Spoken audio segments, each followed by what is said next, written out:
احمده واصلي على رسوله الكريم اما بعد اعوذ بالله من الشيطان الرجيم بسم الله الرحمن الرحيم وعهدنا الى ابراهيم واسماعيل ان طهرا بيتي للطائفين والعاكفين والركع السجود۔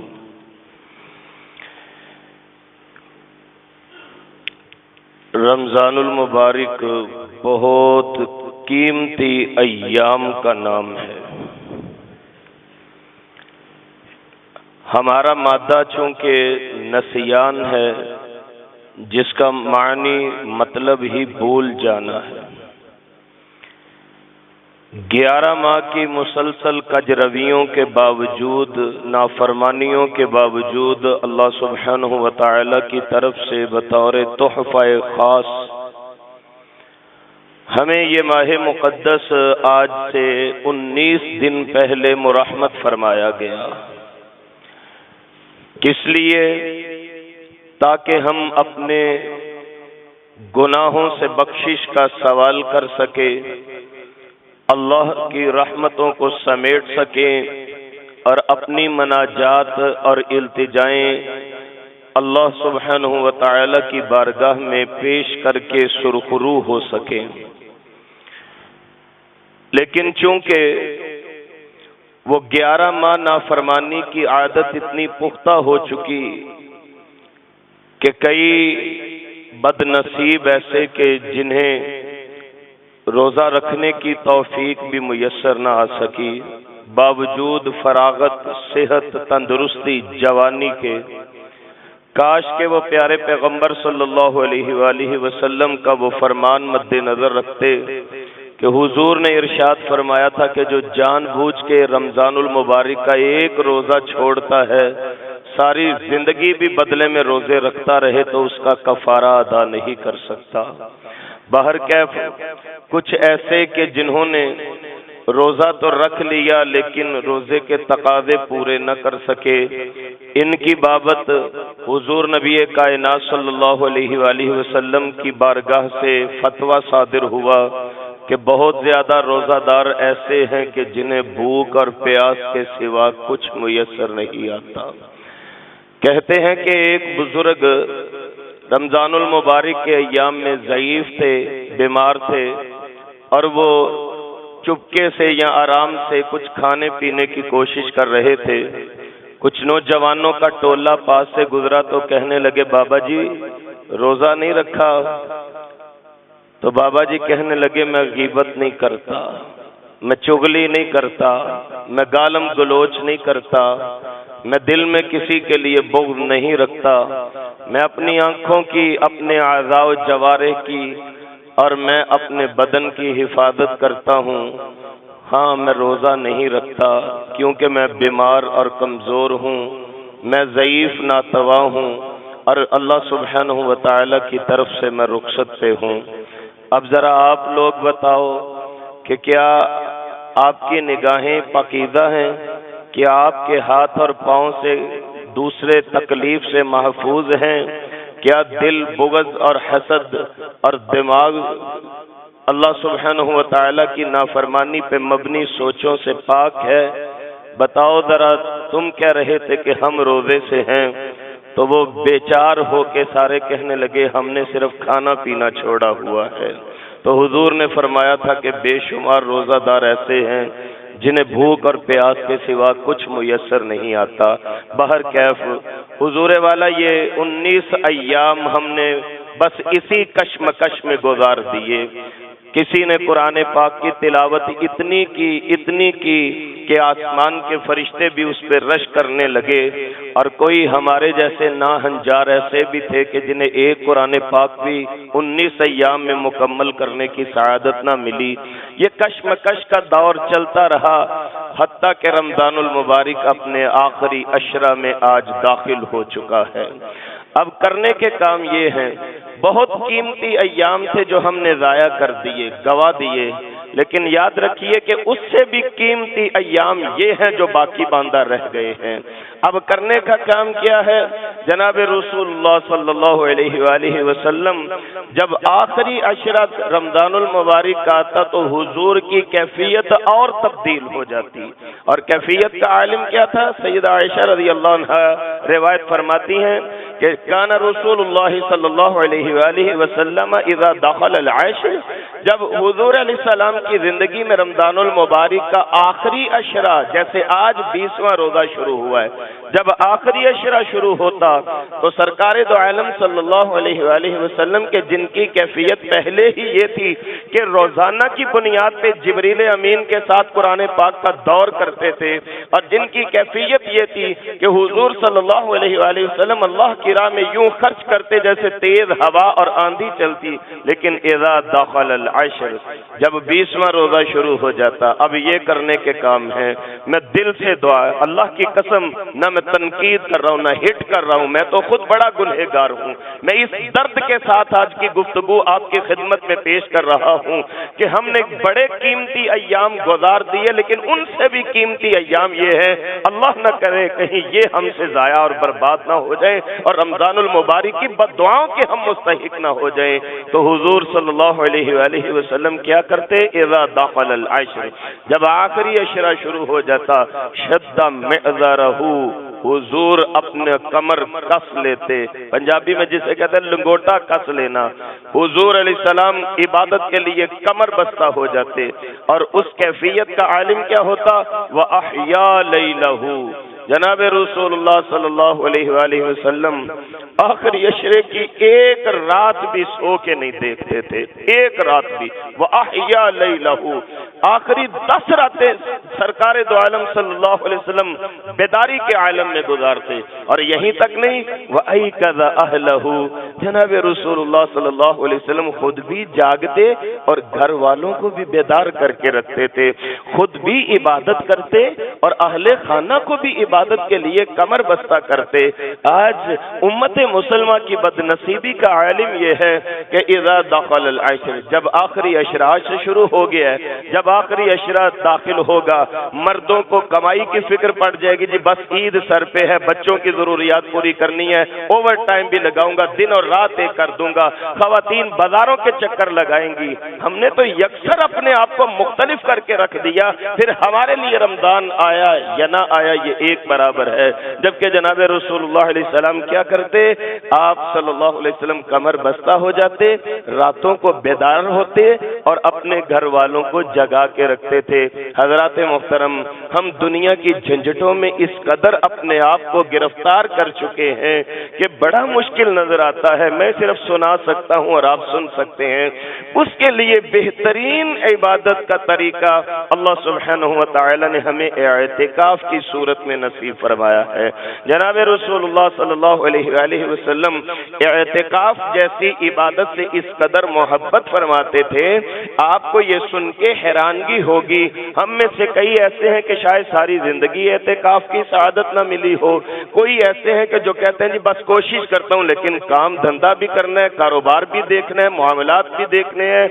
جناب رسول اللہ صلی اللہ علیہ وسلم اعتکاف کی عبادت سے اس قدر محبت فرماتے کہ ایک دفعہ سفر کی وجہ سے رمضان المبارک میں حضور کا اعتکاف رہ گیا تھا، جناب رسول اللہ علیہ السلام نے عید کے بعد 10 دن اپنا اعتکاف پورا کیا تھا۔ آپ کو حیرانگی ہوگی سن کے کہ عبادت کیسی عظیم ہے کہ حضور جس کی اتنی حفاظت فرما رہے ہیں، اور پھر جس سال جناب رسول اللہ صلی اللہ علیہ وسلم دنیا سے تشریف لے گئے ہیں، اس رمضان المبارک، چونکہ اس سے پچھلے رمضان المبارک میں کسی غزوہ کی وجہ سے اعتکاف رہ گیا تھا، جناب رسول اللہ صلی اللہ علیہ وسلم نے اس رمضان میں 20 دن اعتکاف فرمایا تھا، 10 دن نہیں 20 دن اعتکاف فرمایا تھا۔ پھر جناب رسول اللہ صلی اللہ علیہ وسلم نے اپنی امت کو اس کی ترغیب دی۔ اللہ اکبر کبیرہ۔ میں ابھی سحری کے وقت حدیث مبارکہ پڑھ رہا تھا، حضرت عبداللہ بن عباس رضی اللہ عنہما مسجد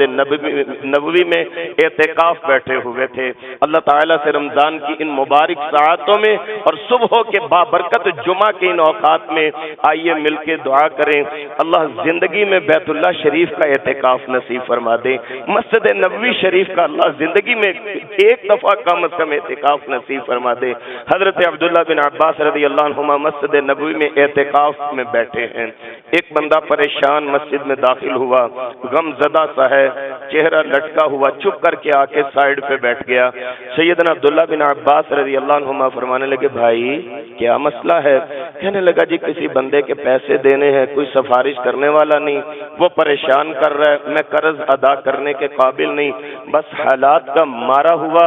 اور میں حالات کی گردش کا ستایا ہوا ہوں۔ حضرت عبداللہ بن عباس نے جب یہ سنا تو اٹھ کھڑے ہوئے، کہنے لگے چلو میرے ساتھ چلو، میں تمہاری میرے کہنے سے کام بن جائے گا، چلو میں تمہاری سفارش کرتا ہوں۔ وہ بندہ حیران ہو کے کہنے لگا آپ تو اعتکاف میں ہیں، اے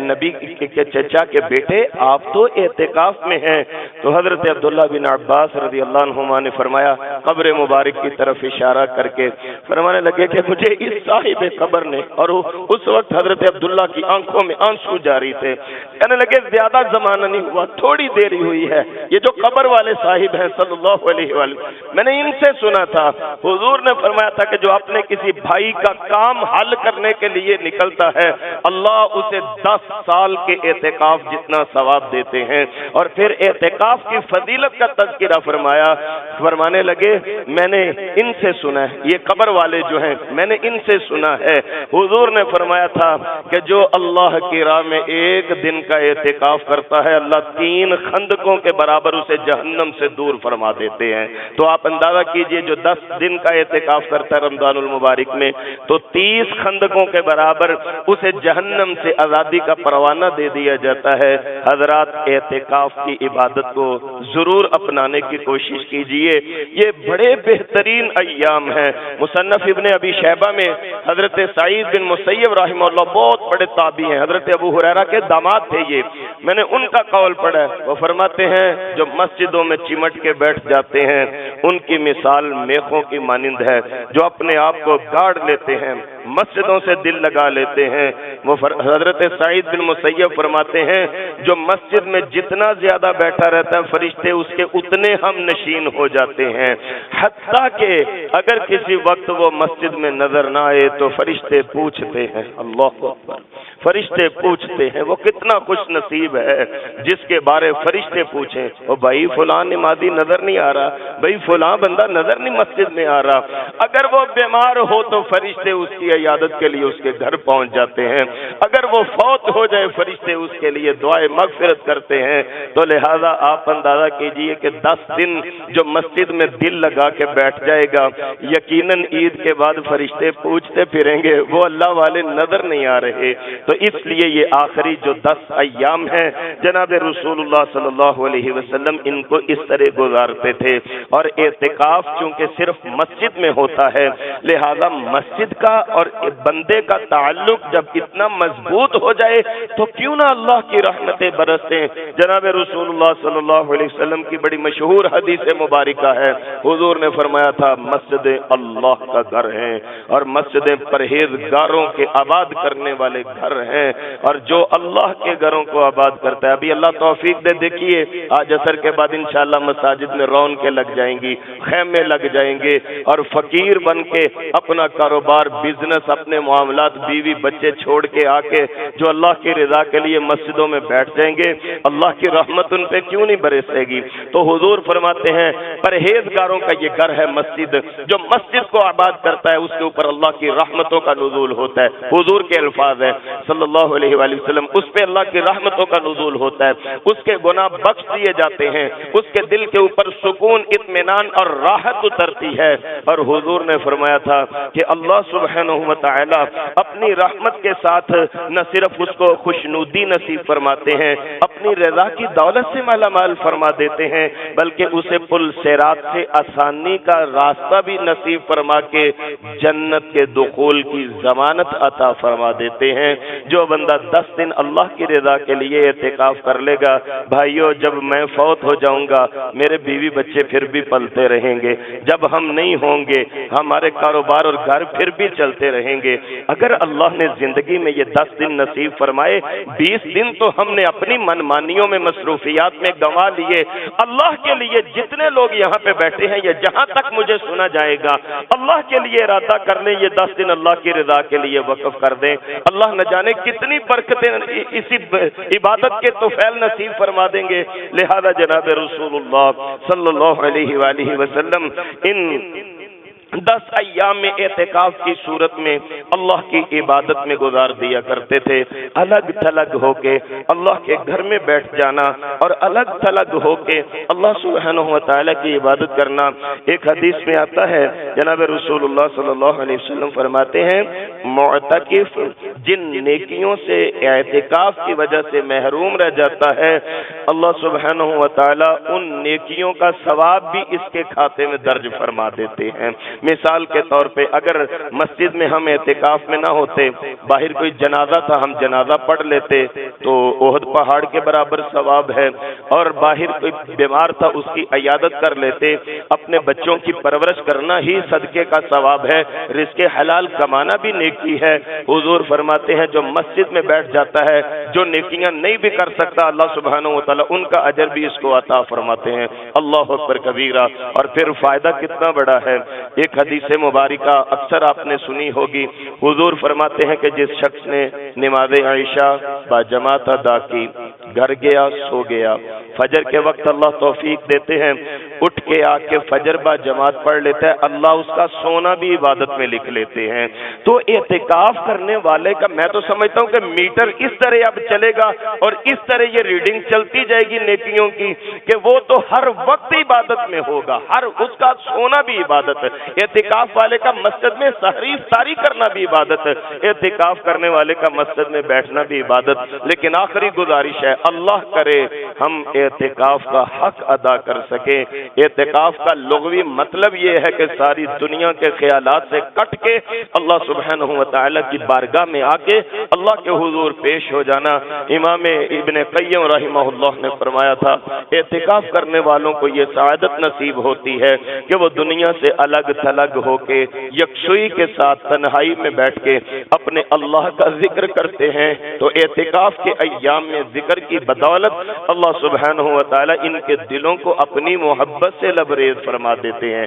یہ امام ابن قیم رحمہ اللہ کا قول ہے۔ اعتکاف کرنے والا دنیا سے کٹ کے الگ تھلگ ہو کے تنہائی میں بیٹھ کے جب اپنے اللہ کے اسم ذات کے وظیفے الاپے گا، اللہ اس کے دل کو اپنی محبت سے بھرپور فرما دیں گے، اور جس کے دل کو اللہ محبت سے بھرپور فرما دیں اس کی دنیا بھی بہتر آخرت بھی بہتر۔ آئیے مل کے یہ عزم اور ارادہ کریں کہ ہم سب اللہ سبحانہ و تعالی کی رضا کمانے کے لیے پل صراط والی